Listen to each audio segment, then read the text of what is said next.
Hey everyone, welcome back. Bobberbob here with part 2 of the Jockey shift build for an M8, Milwaukee 8, later than an Evo bike to get the gear shift down here, the clutch gone from here, and a few other bits done. Now, while the Jockey shifter is baking in the oven, let's move on to another part of the build, which is the clutch perch assembly. We are going to be removing the handle, don't need this anymore, or we won't do, but it's going to leave a bit of an open area here once this assembly has been undone and disappears. The mirror will go, the lever, the perch, obviously the cable will be replaced, and it's going to leave a bit of an unsightly look in front of the switchgear. So I've got the back half of the bracket, and I've bought another clutch perch, a whole perch, just to get this piece. And even though it's glossy, which we can just paint over, I'm thinking what I'll do is I'll undo this and I'm going to tap the holes so that the screws can go straight in. I did look at removing the material on the perch that I've bought, but it doesn't quite work on the inside if you remove everything to make it look like this. It's going to have a hole in it, I think. So I think I'll just use the back side of this and tap the holes, and then it'll just go straight in, touch it off with a bit of paint, and then it'll make it look pretty decent. So let's get this off and see what's involved.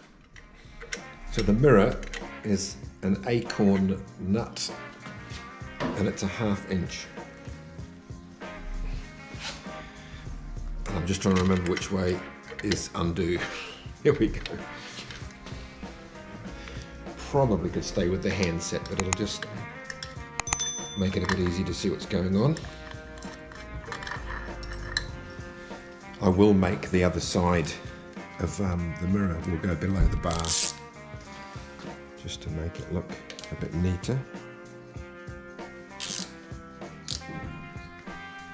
Was that loose already? It was too. I'll take the bottom one out. The washer there. And we'll carefully take the top one off. Hold it together. My hand's covering it a bit, I think, sorry. Just don't want it to fall off. And there we go. It's got like a little tang, I think, that holds it in there. There we go. Oh, okay. Now, I think I've just encountered a problem, because this bike, I think, has a mechanism whereby if you have, is it to do with the stand maybe? Maybe, no, it's not, is it? But it's got like a little switch here. So I'm not sure what that would be for on this type of bike when it doesn't have a stand sensor, let's just call it. Well, I've just Googled this, and I think it's a don't start your bike in gear safety mechanism, because I don't have to pull the clutch in to start the bike, and I'm going to try that in a moment. But it is a feature to where it saves you from starting your bike in gear. So, but we'll see. If I can start the bike, and they'll be fine. So, and then I might make a little cover for it or something. So, unexpected bonus on the journey, I suppose. And if I leave that off for a moment, that will tell me. Oh, just was going to go and reach for it, which is funny, isn't it? It's actually in gear, so I must just. There we go. It's now in neutral. Clearly that starts. So that will be okay to leave that as it is. So we will press on. This is what came in the kit. That way. Tapped to M6.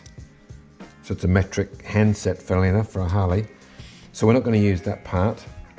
We're not going to use those because they're not quite long enough. So this is the OE. This is the new one. So I'm going to tap this one. And then I've got a selection of options. So the original factory bolt goes in nicely, but I don't have a tap set for that. And it's also too big. What I do have though is a helicore set, and the drill bit for this helicore set is a 6.3, which makes it just absolutely almost the same size as what we need. So what I'll do is I will put a couple of helicores in, because this one has got a recessed back hole, so I don't want to muck with that one anyway, it's the original one. And this one's got the solid hole all the way through. So I'll just run the tap through, because it's going to go through and leave a thread. Put a couple of those in, and then we can run these 2 longest screws, although they're slightly too long actually. Or I can put a washer on, just so it's not spinning around hard into the aluminium. And it's still a squeak long, or I can just use this one. So I've got options. And then that's going to look quite tidy. And that one, actually, with the washer, I think will be perfect. So through there, into the tapped hole. That's a bit back to front, isn't it? Into the tapped hole. And that's going to look, I think that's going to look good. So let's get the tap run through there, insert the threads with a little bit of Loctite, and may give them a dust. I might just put it on the bike and see. One is clearly not the same as the other. I might just go satin black dust over with that one, rather than again mess with my original equipment. Let's get the tap through there.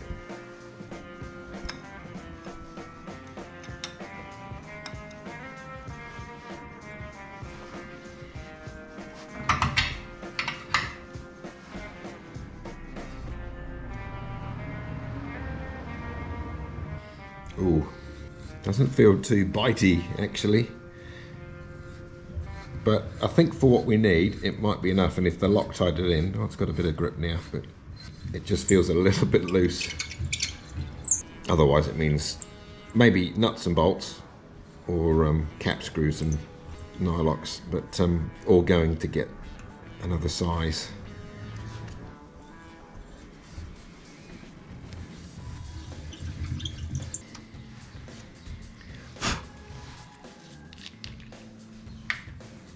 Put it on the little winder.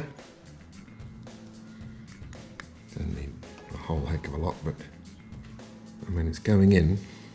Just do it to there.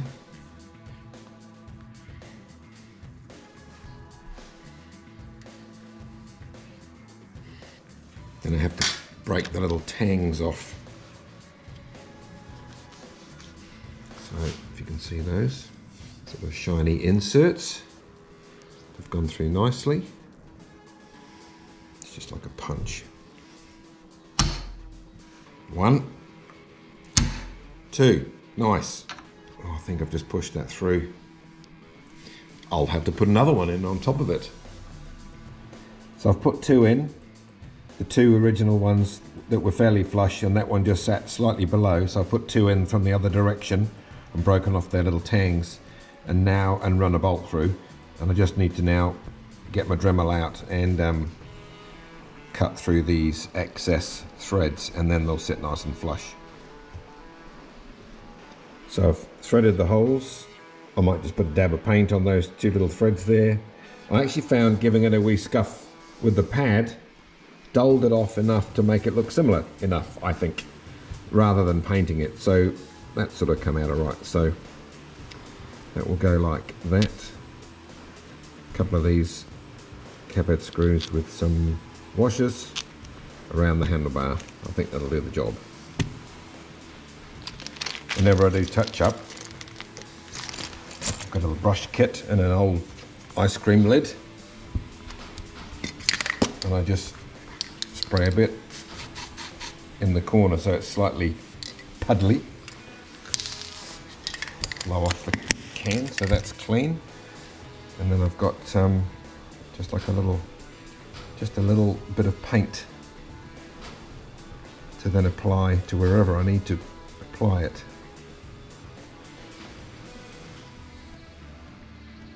You see the difference just with the little dab. And somebody just may not see it, but it's just the little details. This is a satin paint, satin black, and then I'll just dry a bit duller than it looks wet.